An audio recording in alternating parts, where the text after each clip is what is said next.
Toronto, Ontario. Mostly known for Drake, poutine, and pretty women, most locals will tell you there's an over-glooming darkness over the greater Toronto area, especially at night. Not many people know, but there's countless dark mysteries and urban legends hidden all over the city. So we decided to investigate them ourselves. Alright, man, me and Josh are at Heber Downs in Whitby. We came here when it was sunset, so it's kind of giving me the creeps right now. If you look in the parking lot over there, there's one man, Josh, and there's no one in the whip. There's only one man in the whip, so I don't know what the fuck he's doing here. He's not even in the whip, and it's supposed to be a hiking ground. So there's a forest in Whitby that people say you are never alone. So hikers, cyclists, everyone in the city has all reported the same thing. A woman in white standing between the trees watching silently. I go lie, yo, a man just pulled up and he looks kind of suspicious, gang. And he parked right beside me. What the fuck is he doing right beside me? So this is Heber Down Conservation Area, and it has one of Whitby's most chilling urban legends. So Heber Downs looks peacefully during the day, but decades ago, this land was far more than dangerous. The trail runs alongside deep ravines and fast-moving waters. Before safety rails and modern paths, accidents were very common. So according to the local legend, a young woman died tragically right here. Some say she drowned, others say she fell from the ravine crossing at night. So this is all just stories passed down, and I'm not gonna lie, yo, look what this shit is called. I'm gonna lie, it's called Devil's Den Trail, Josh. What the fuck? Yo, look at this, Devil's Den Wetland. I think this is where the woman died. I'm not gonna lie. Yeah, but also over there, if you see that, we're gonna go right over here. That is also a haunted place where they say they see the white lady at night. Look at this, look. The fucking piss of Doomerson.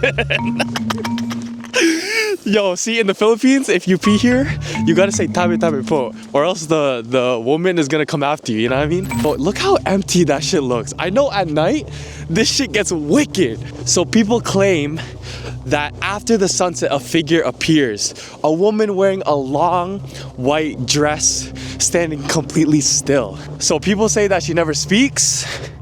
Some people say she vanishes when approached, but I ain't gonna lie, this looks crazy.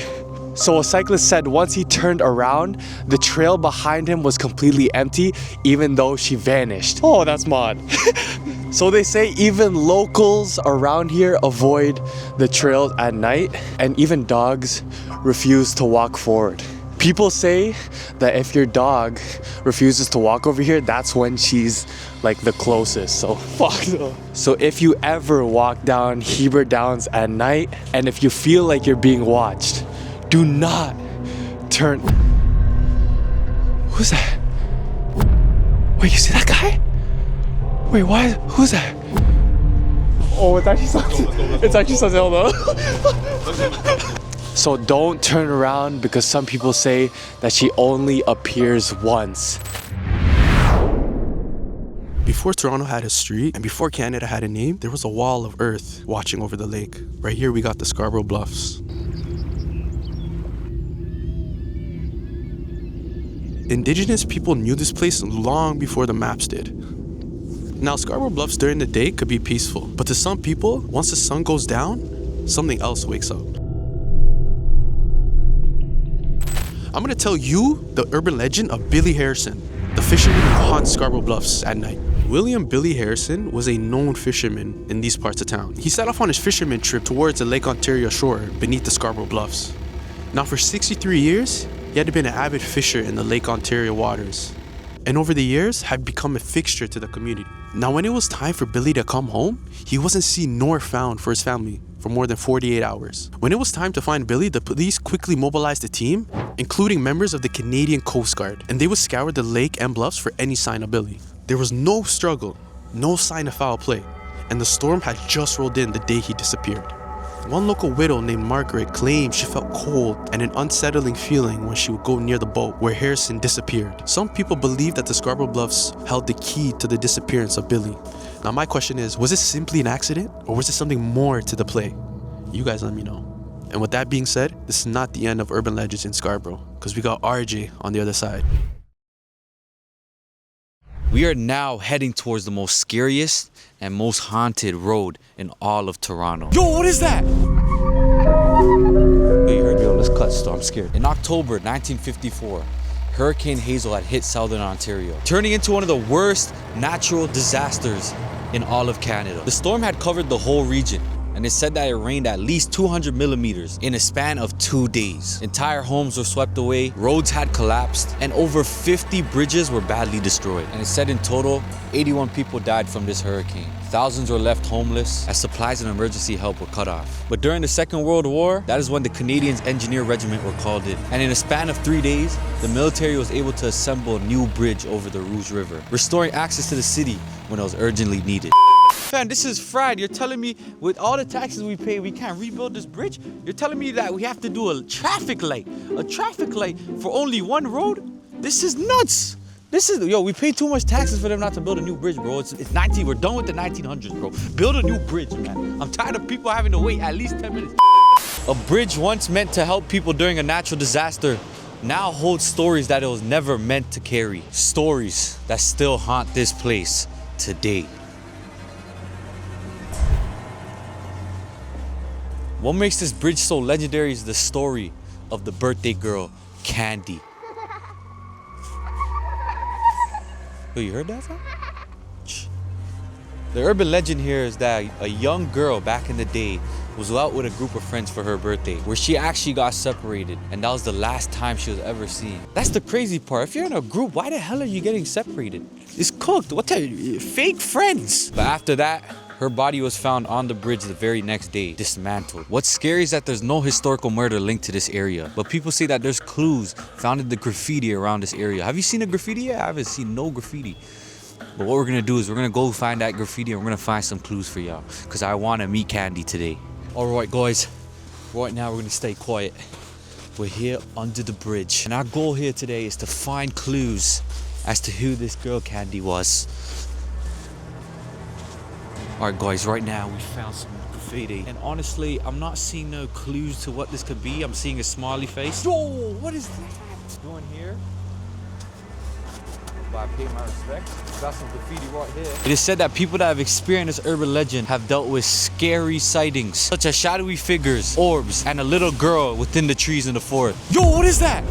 Sigh. Why are you scared, bro? Relax. It is said that people have also felt presence near this area, hearing footsteps every time they walk. Those that dare to drive on this bridge have dealt with vehicle issues, such as engine failing, cars stalling, and even the headlights flickering. But the theory states that in order to connect with the little girl Candy, there's one thing that you must do.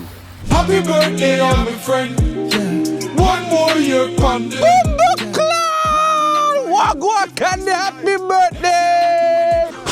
Yo, let's cut. Yo, pause it. Yo, let's cut still. I'm scared. Hey, Robin. Transition to the next guy, man. Hey, shout out to the Toronto Urban Legends, man. I'm out. Yo, let's go. People think this pond is peaceful, but behind it holds a dark secret. This is Grenadier Pond in High Park. And every winter, this freezes over and becomes one of Toronto's most popular skating spots. But before this was a park, this was known for something a lot darker. The legend says that over 100 years ago, a skater fell through the ice during the storm. The water swallowed him, and the snow covered the hole. And by the morning time, no body was found. Just frozen silence. Now, during heavy snowfalls, people hear something completely terrifying. The sound of skates slowly dragging across the ice. And people report seeing a dark figure gliding through the snow. No reflection and no shadow. It's just gliding back and forth like it's searching for something. If you ever hear sounds coming from the middle, never follow it. The legend says the skater wants you to follow the sound, so you eventually follow it to the weakest part of the ice, so that you can join him. And this has happened before. In the early 1900s, a group of teenagers ignored the warning signs and they skated on the park at night. Witnesses say that they heard skates circling around them. One of them followed the sound and the ice cracked instantly. He vanished instantly. No body, no sound, no nothing. Search crews came the next day and they found nothing. No body, no signs of life.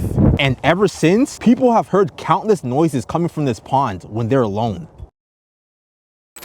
What do you guys think about the urban legends? What do you guys think about the mysteries? Eerie. Yo, there's low-key a lot more we still have to do. Oh, there's bear. The one thing I realized, I swear there's an urban legend for like every place. Yeah. Every place. Every place has an urban legend in Toronto. And it's so close to us. So what we gotta do next, we gotta go explore every single one, and then we switch up the city. Yeah. So leave down in the comments what city or where you guys want us to explore, and we're gonna go there.